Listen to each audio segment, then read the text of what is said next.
You've probably heard about the hazards of lead paint in older homes, but did you know that there can also be a risk of lead in your drinking water?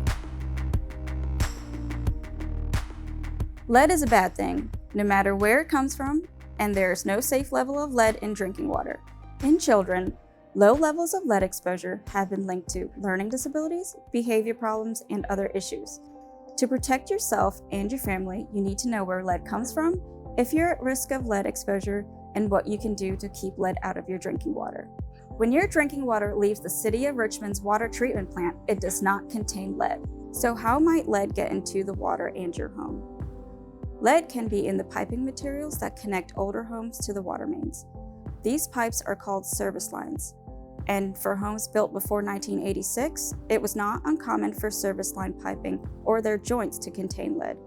In the past, lead was also used in some plumbing materials and in solder within our homes. When lead comes into contact with water, it can dissolve or corrode into the water, releasing tiny lead particles into the water. The city treats the drinking water before it leaves the water treatment plant with a corrosion inhibitor.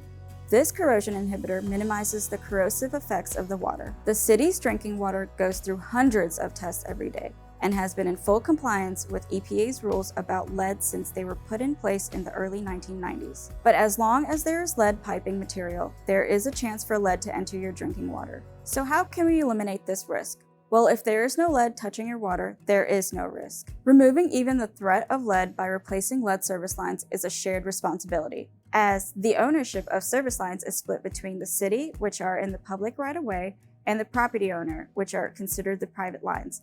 Therefore, it will take work by both the city and property owners to eliminate the risk. The City of Richmond Department of Public Utilities has been replacing the public lead service lines since the early 1990s, and in 2018, a funding program was put in place to assist property owners with the cost of replacing their lines. We are now asking property owners to help us determine the material of service lines on private property. These details will help shape an interactive map that shows information on service line pipe material across the city. Utilities across the country are working towards the same goal.